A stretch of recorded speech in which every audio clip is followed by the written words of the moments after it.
Hello student, তো ফিরে আসলাম একটা ক্লাসে।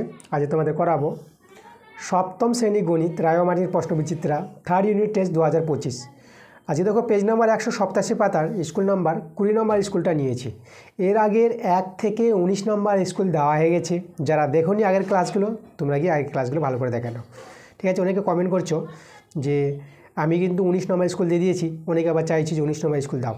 দেখো স্কুলগুলো দেওয়া হয়ে গেছে, তোমাদের আমার চ্যানেলের প্লে লিস্টে গিয়ে দেখতে হবে, সবগুলো কিন্তু ক্লাস দেওয়া হয়েছে। পরপর ক্লাসগুলো দিচ্ছি, তোমরা ভালো করে দেখো। ঠিক আছে, তো আজকে 20 নম্বর স্কুল করাবো। তো আমরা দেরি করবো না, তাড়াতাড়ি করে আজকের ক্লাসের অঙ্কগুলো শুরু করে দেবো। তোমরা তাড়াতাড়ি করে ভিডিওতে লাইক করে দাও, ভিডিওগুলো বন্ধুদের কাছে শেয়ার করে দাও। তো যাও দেখো, 1 নম্বর প্রশ্নটা কী বলছে। একটি আদুলি, একটি 1 টাকা, একটি 2 টাকার মুদ্রার মূল্যের অনুপাত। একটি আদুলি বলতে 50 পয়সা ইজ টু, আর একটি 1 টাকা, 1 টাকা আমরা জানি 100 পয়সা, 1 টাকা সমান সমান 100 পয়সা। আর 2 টাকার, তো 2 টাকা বলতে 200 পয়সা। এই দেখো, এদেরই অনুপাত বের করতে বলেছে। এখানে একটা শূন্য, একটা শূন্য, একটা শূন্য কেটে দাও। 5 একে 5, 5 2 10, আর 5 4 20। তাহলে এখানে 1:2:4। তাহলে 1:2:4 দেখো আমাদের এখানে মিলছে বি নাম্বার অপশানটা, 1:2:4।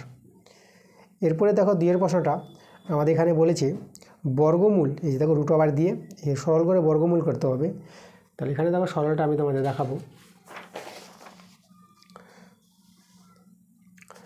তাহলে দেখো এখানে রুট ওভার যে সংখ্যাগুলো দেওয়া আছে না, তাহলে এখানে লক্ষ্য করো আমরা কীভাবে করব।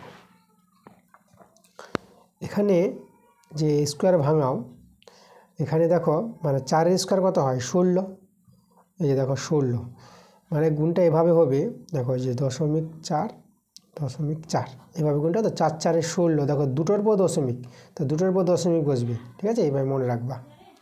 আর এখানে 3 3 প্লাস 3-এর স্কোয়ার 3 3 9, এখানেও কিন্তু দুটোর পর দশমিক বসবে। দুটোর পর বলতে একটা শূন্য নিয়ে তারপরে দশমিক বসাও। এবার এখানে যোগ করে নাও। দেখো এই দুটোর যোগ করলে তোমরা এভাবে পেয়ে যাবা 0.25। ঠিক আছে, এই যে যোগফলটা এটা পাবা, দশমিকের যোগ একটু ঠিক করে করবা। এখন আমরা কাজ করি, চলো দশমিকটাই উঠিয়ে নিই। দশমিকের জন্য 1, আর দুটো সংখ্যা আছে দেখো, দুটো সংখ্যা বলে দুটো শূন্য, এই যে 100। এবার তোমরা জানো 25-এর বর্গমূল 5, আর 100-এর বর্গমূল 10। ঠিক আছে, রুট ওভারটা কিন্তু 100টার রুট ওভারের মধ্যেই আছে। তার 5/10 এটাকে ভাগ করে নাও। এই যে ভাগ করো 0.5। দেখো একটা শূন্য, একটার পর দশমিক, সহজে ভাগ করে নিতে পারবা। দেখো তোমাকে আর ভাগ করতে হবে না, একটা শূন্য আছে না, তাহলে একটার পর দশমিক বসে যাবে। দশমিক কোথাও না তাহলে এখানে ধরতে হয়। তাই একটার পর বলতে দেখো বাঁদিকে যাবে দশমিকটা, তার এখান থেকে এখানে চলে আসবে দশমিকটা। এই যে দেখো, আর দশমিক নিলে একটা শূন্য নিতে হয়। তাহলে আমাদের কিন্তু এটা অ্যান্সার 0.5 বর্গমূলটা পেলাম। 0.5 দেখো বি নাম্বার অপশানটা মিলছে। 3 নম্বর প্রশ্নটা, তাহলে এখানে দেখো 3-এর প্রশ্নটা আমরা করব কি। আমাদের এখানে আছে কে মাইনাস পি স্কোয়ার আছে। আচ্ছা, ডান পক্ষে দেখো এটা a plus B, a minus B. তাহলে a plus B, a minus B সূত্র A square minus B square, সেটা তৈরি করে নাও। A square minus B square, B বলতে পি। এবার এখানে সরল করো, 9-এর স্কোয়ার 81 মাইনাস পি স্কোয়ার। দেখো minus P square minus P square মিলে গেছে। তাহলে কে এর মানটা তোমরা কত বলবা, 81 বলবা। তাহলে কে এর মান তোমরা পেয়ে গেলে কত, 81। দেখো কে এর মান সি নাম্বার অপশানে আছে। 4 নম্বর প্রশ্ন, দেখো 4-এর প্রশ্নটা এখানে বলেছি এখানে একটি বর্গক্ষেত্রকার জমির পরিসীমা দেওয়া আছে 20 মিটার, ক্ষেত্রফল কত। আচ্ছা, এই যে বর্গক্ষেত্রের পরিসীমা জানা থাকলে বাহুর দৈর্ঘ্য পেয়ে যাব। পরিসীমাকে 4 দিয়ে ভাগ করে দাও। তাহলে এখানে তোমরা করবা, এই যে পরিসীমা 20 আছে না, একে 4 দিয়ে ভাগ করলে বাহুর দৈর্ঘ্য হয়ে যাবে। 4 5 20। তাহলে দেখো বাহুর দৈর্ঘ্য তোমরা 5 পেয়ে গেলা। এবার বর্গক্ষেত্রে বাহুর দৈর্ঘ্য পেয়ে গেছো, তাহলে বাহুর দৈর্ঘ্যটা স্কোয়ার করে নিবা, ক্ষেত্রফল পেয়ে যাবা 5-এর স্কোয়ার। 5-এর স্কোয়ার মানে 5 × 5 কত হয়ে যাবে, 25 বর্গ মিটার। মিটার আছে তো বর্গ মিটার, 25 বর্গ মিটার। দেখো বি নাম্বার অপশানটা। পরের প্রশ্নে আমরা চলে যাব 5-এর প্রশ্নে। সামুদ্রিকের ঘূর্ণন প্রতিসম মাত্রা হলো। দেখো সামুদ্রিকের ঘূর্ণন প্রতিসম মাত্রা 2 হবে, সি নাম্বার অপশানটা হবে। দেখো এর আগেও এটা আলোচনা করেছি আমরা। ঠিক আছে, দেখানো গেছে তোমাদের। তা তোমরা ঘূর্ণন প্রতিসম মাত্রা 2 দিবা, মানে সামুদ্রিকটাকে 2 ভাবে ঘুরিয়ে একই রকম দেখাবে, একই বলা হয় ঘূর্ণন প্রতিসম মাত্রা। আচ্ছা, 6 নম্বর প্রশ্নটা দেখো। 6 নম্বর প্রশ্নটা 1 বর্গ সেমি সমান সমান কত বর্গ ডেসিমি এখানে আমাদের বের করতে বলেছে। তাহলে দেখো এখানে এক বর্গ সেমিকে আমরা ভাঙাবো, এক বর্গ সেমি সমান সমান কত ডেসিমি, কত বর্গ ডেসিমি। তা দেখো এখানে তোমরা এক বর্গ সেমিকে আগে তোমরা লিখতে পারবা এক সেমি গুণিত এক সেমি। এই যে দেখো এক বর্গ সেমিকে তুমি এভাবে লিখতে পারবা। এখন আমাদের দেখো ডেসিমি করতে বলেছে না, বর্গ ডেসিমি, তা সেমিকে ডেসিমি করে নাও। তাহলে সেমি থেকে ডেসিমি যেতে হবে। প্রথমে কি হয়, মিলিমিটার, মিলিমিটার পর সেন্টিমিটার, ঠিক আছে, মিলিমিটার সেন্টিমিটার, তারপরে হবে ডেসিমিটার। তাহলে সেমি আর ডেসিমির মধ্যে একটা ঘর পার্থক্য। দেখো সেমি থেকে ডেসিমি মানে সেমি ছোট ডেসিমি বড়, তাহলে ছোট থেকে বড় যাচ্ছ, তা তোমাকে 10 দিয়ে কিন্তু ভাগ করতে হবে। সেমিকে 10 দিয়ে ভাগ করলে কি হয়ে যাবে, ডেসিমি হয়ে যাবে, ডেসিমি। তাহলে এখানেও আমরা কি করব, এক সেমিকে ডেসিমি করব, 10 দিয়ে ভাগ করে দাও, তাহলে আমাদের হয়ে যাবে ডেসিমি। এখন এটা দেখো এই দুটোকে যদি আমরা গুণ করে নিই, 1/10 গুণিত 1/10, তাহলে গুণ করলে দেখো ডেসিমি ডেসিমি গুণ করেছো তো বর্গ ডেসিমি হয়ে যাবে, বর্গ ডেসিমি। এটা যদি গুণ করে নাও তো 1/এটা 100 পেয়ে যাবা, বর্গ ডেসিমি। এখন ভাগ করে নাও, দেখো ভাগ করার বুদ্ধি দেখো, এক আছে না, দুটো শূন্য, তাহলে দুটার পর দশমিক মানে একটা দুটো, তারপরে দশমিক বসিয়ে দাও। এই যে এটা এত বর্গ ডেসিমি। দেখো আমাদের হয়ে গেছে অ্যান্সারটা। এক বর্গ সেমি সমান সমান জানতে চেয়েছিল কত বর্গ ডেসিমি, 0.01। দেখো 0.01 বর্গ ডেসিমি, আমাদের বি নাম্বার অপশানটা কিন্তু মিলছে। তাহলে অ্যান্সারটা কিন্তু আমরা পেয়ে গেলাম বি নাম্বার। এবার আমরা 2-এর প্রশ্নগুলোতে চলে আসবো। 2-এর 1 নাম্বার দেখো, প্রথম দ্বিতীয় তৃতীয়টা দেওয়া নাই, জিজ্ঞাসা চিহ্ন আছে, চতুর্থ দেওয়া আছে। তাহলে এখানে এই সংখ্যা 4টি সমানুপাতে থাকে, তবে তৃতীয় পদটি নির্ণয় করতে বলেছে। দেখো তৃতীয় পদটি আমরা বের করতে পারবো।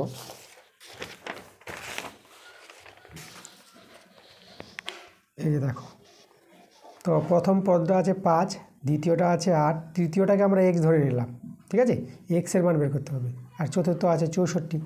এখন এই 4টি সংখ্যা সমানুপাতে যদি থাকে, তাহলে সমানুপাতে থাকলে কি হয়, প্রথম আর চতুর্থর গুণফল মানে 5 গুণিত 64, এই গুণফলটা যা হবে দ্বিতীয় আর তৃতীয়র গুণফলটা কিন্তু তাই হবে, মানে আর গুণিত x তাই হয়। তাহলে এভাবে সমান করতে পারবো, প্রথম চতুর্থর গুণফল সমান সমান দ্বিতীয় তৃতীয় গুণফলের সঙ্গে সমান হবে। তাহলে এখান থেকে দেখো আমরা এই যে কাটাকাটি দেখো এভাবে করতে পারবে তোমরা, 8 8 64, এই যে 8 8 64 সমান সমানে কাটাকাটি করা যায়।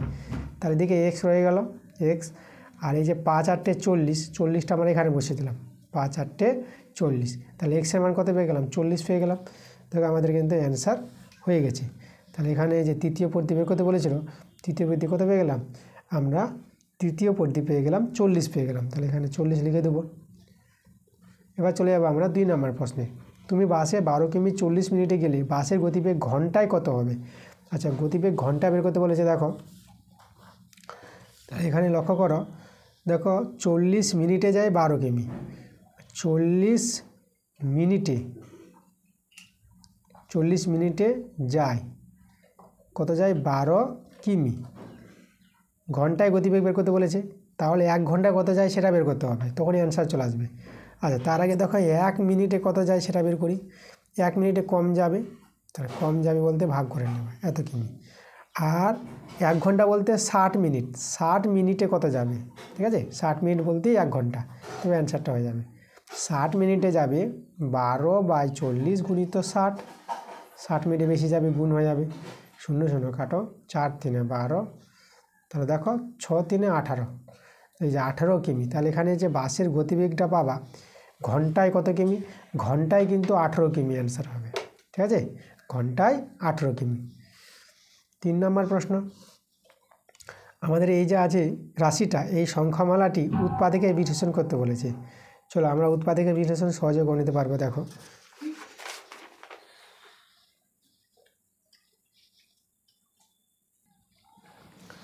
এখানে উৎপাদকের বিশ্লেষণটা আমাদের কিন্তু সহজেই হয়ে যাবে।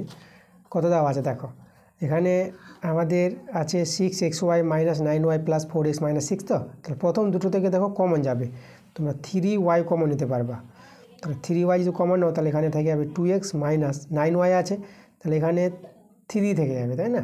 y তো নিয়ে নিয়েছ, 3 দিয়ে ভাগ করে দেবো, 3 3 9। আচ্ছা, এখান থেকে 4x মাইনাস 6, 4x মাইনাস 6 থেকে দেখো প্লাস, এই যে প্লাস আছে তো প্লাসটা কমন নিয়ে নেবা, আর এখান থেকে কিন্তু 2 কমন যাবে, তাহলে 2 কমন নিলে পরে 2x থেকে যাবে, এই যে 2x আর মাইনাস এখানে এই যে 6 আছে না, তো 2 দিয়ে 6কে ভাগ করো, 2 3 6, তাহলে 3 হয়ে যাবে। কমন বলতে কি দেখো, মানে 2 দিয়ে ভাগ যাচ্ছে দুজনকে, 2 দিয়ে একও ভাগ যাবে, একও ভাগ যাবে, 4 করে যাবে, 6 করে যাবে, বলে 2 কমন, তাই না? তো 2 দিয়ে ভাগ করে যে 2x মাইনাস আর 2 দিয়ে 6কে ভাগ করে আমরা 3 পেয়ে যাব। এবার দেখবা এই জিনিসটা সমান আসবে, তাহলে এখানে এই দুটো পার্ট সমান, তাহলে এই দুটো থেকে আমরা এটা কমন নিতে পারবো তো। তাহলে এখন আমরা 2x মাইনাস 3 কমন নিয়ে নিলাম, পরে থেকে গেল দেখো 3y প্লাস 2 পরে থেকে গেল, তো 3y প্লাস 2, দেখো আমাদের কিন্তু এই যে উৎপাদক বিশ্লেষণ হয়ে গেছে। তো এইভাবে উৎপাদকের বিশ্লেষণ করে নিতে হবে, এটাই কিন্তু আমাদের অ্যান্সার। পরের প্রশ্নে আমরা চলে যাব 4 নম্বর প্রশ্নে। আমাদের দেওয়া আছে, দেখো এই যে সমীকরণটা দেওয়া আছে, এখান থেকে ওয়াইয়ের মানটা বের করতে বলেছে, ঠিক আছে? ওয়াইয়ের কোন মানের জন্য সমীকরণটি সিদ্ধ হবে, মানে ওয়াইয়ের মানটা বের করবো সমাধান করে। লক্ষ্য করে এখানে আমাদের এখানে ওয়াইয়ের মানটা আমরা কীভাবে পাবো, দেখো আমাদের কত আছে, আমাদের y/3 আছে সমান সমান 2/9 আছে। ওয়াইয়ের মান দেখো তোমরা 3 আর 9 এভাবে কাটাকাটি করতে পারবা, 3 3 এর 9, তাহলে ওয়াইয়ের মানটা আমরা কত পাচ্ছি, লক্ষ্য করো তো, ওয়াইয়ের মানটা কিন্তু 2/3 পেয়ে যাচ্ছি। এই যে দেখো আমাদের বলেছিল ওয়াইয়ের কোন মানের জন্য সমীকরণটি সিদ্ধ হবে, তাহলে ওয়াইয়ের 2/3 এই মানের জন্য সমীকরণটি সিদ্ধ হবে। সিদ্ধ বলতে দেখো এই যে ওয়াইয়ের জায়গায় 2/3 বসাবা, দেখবা সরল করে 2/9 পাবা, ঠিক আছে? মানে ওয়াইয়ের মানটা বসিয়ে উভয় দিকে সমান হবে, এটাই বলেছে সমীকরণটি সিদ্ধ হবে। তাহলে অ্যান্সারটা কিন্তু আমাদের ওয়াইয়ের মান বের করতে বলেছিল 2/3। এরপরে 5 নম্বর প্রশ্নটা, 5-এর এ বি আছে, 5-এর এ নম্বর দেখো, যে সামুদ্রিকের একজোড়া সন্নিহিত বাহু দৈর্ঘ্য সমান তাকে কি বলে?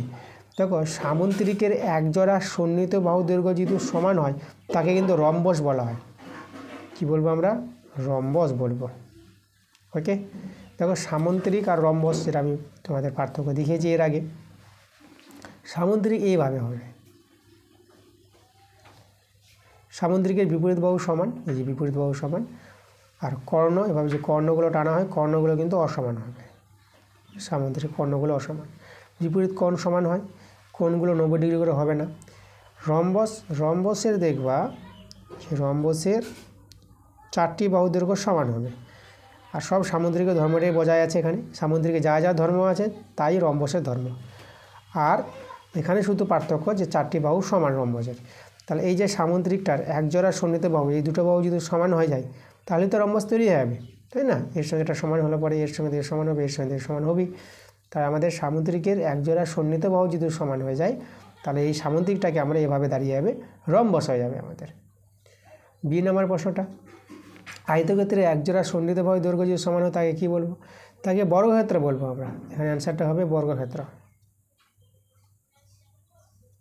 বর্গক্ষেত্র দেখো, আয়তক্ষেত্র কি, আয়তক্ষেত্র এইভাবে হবে, এই যে আয়তক্ষেত্র, আর বর্গক্ষেত্র এই যে 4টি বাহু সমান।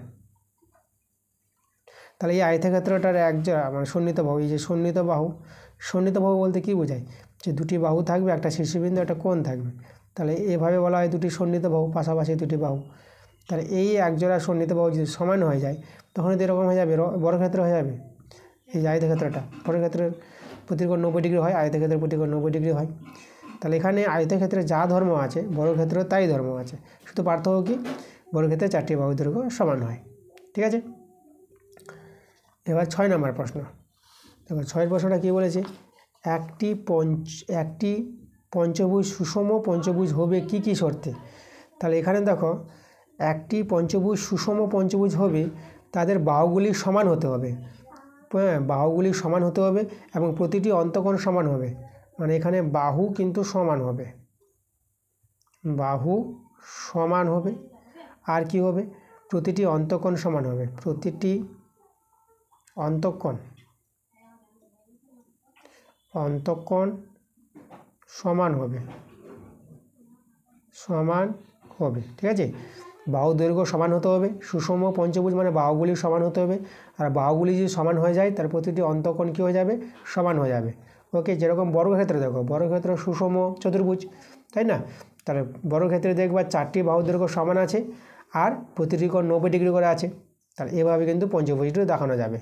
ওকে, আচ্ছা, এরপরে আমাদের বড় প্রশ্নগুলো আছে। বড় প্রশ্নগুলো তোমাদের বলেছি যে তাড়াতাড়ি চলে আসবে। দেখো 20 নম্বর করে দিলাম, আর একটা স্কুল আছে 21 নম্বর, ওটা শেষ হয়ে গেলে পরই তোমাদের বড় প্রশ্ন শুরু। তাই এই ছিল আমাদের আজকের ক্লাসের অবজেক্টিভ প্রশ্নগুলো। 1 মার্কে 2 মার্কে প্রশ্নগুলো করে দিলাম। ক্লাসটা ভালো লাগলে অবশ্যই তোমাদের ভিডিওতে লাইক করতে হবে, ভিডিওগুলো বন্ধুদের কাছে শেয়ার করে দেবে। পুরো ক্লাসটা খুব তাড়াতাড়ি আসবে। তোমরা সবাই ভালো থাকো।